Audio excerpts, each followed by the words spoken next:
Listening to Ruby Soho rants as I start the video, man. So hey, last week, well, actually not last weekend. It was the 23rd, I believe, just before Christmas. I knew it was going to be warm that weekend, and I didn't have. I only had a couple warm weather beers on hand because I've been, stockpiling mostly stouts. But anyway, found out it was going to be a nice weekend, so I picked up this 12 pack, this mixed pack from Public House, mostly for their cream ale. So I'd have some, lighter beers to drink, and then I only drank two beers that entire day, so I never got to the 12 pack at all. So I thought I'd pop it today. Now here's one that I haven't had. Most of their selections I've had.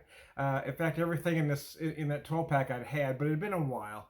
But this one I haven't. Well, everything but this one is what I meant to say. Anyway, I had their Bierleichen Oktoberfest, and I didn't real. I thought that was the name of their Oktoberfest, and not realizing it was a series. Anyway, so here's their black lager or their Schwarzbier. May the Schwarzbier be with you. Anyway, 5.2%.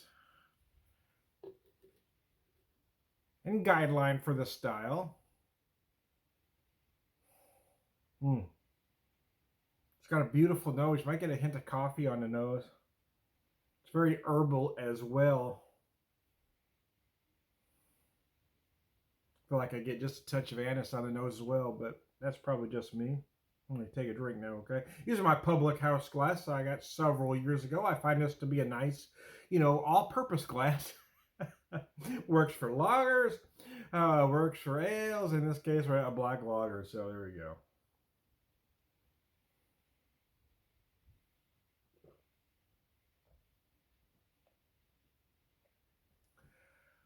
Oh, gosh, that's delicious. It's funny. A lot of macro drinkers are under the impression that everything dark is heavy, right? Almost every one of them, their first experience with anything dark is a Guinness. Oh, that was just too heavy. I can't drink that. Dark beers are like motor oil. And then when I recommend certain styles, a Dunkel or a Schwarzbier, for instance, they're always surprised. The ones that get up the nerve to actually try one, that even though the flavors are much bolder than they're used to, the body isn't much heavier. And in some cases, not heavier at all.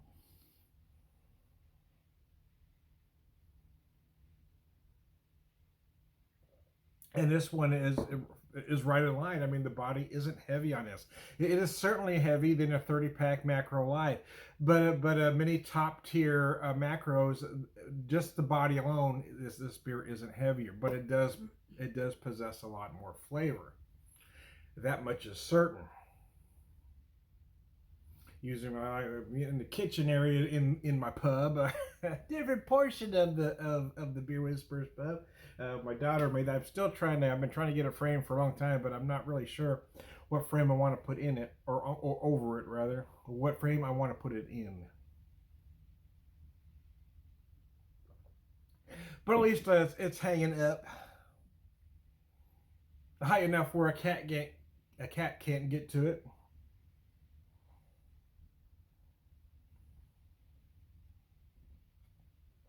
This is absolutely beautiful. Before I turn this up, so I'm going to make sure I don't would drop it. I tend to turn it up upside down and look for a date and spill the rest of it on me. Canned on.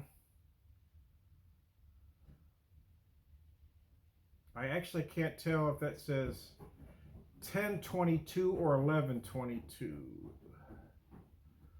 It's hard to tell. Anyway, either way, we're in line. I mean, even if it is 1022, we're only a couple months old, and I'm not worried about a black lager. I mentioned coffee notes on the nose. You certainly get some on the flavor as well, especially right towards the end. You really feel there's this big kind of French roast note right at the finish. And I mentioned on the nose that I personally was getting a hint of anise, and I really feel that in a great big way. Again, right in the finish of this beer, it gets very herbal right at the end.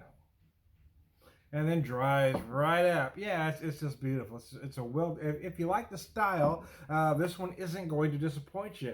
If you're not sure if you like the style, I would recommend trying it because, like I said, the body is not heavy on this beer. It's very easy to drink.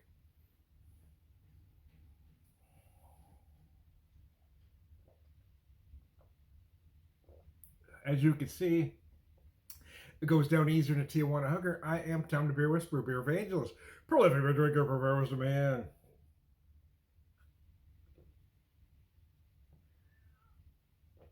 Oh, that's good. All around good guy. Cheers.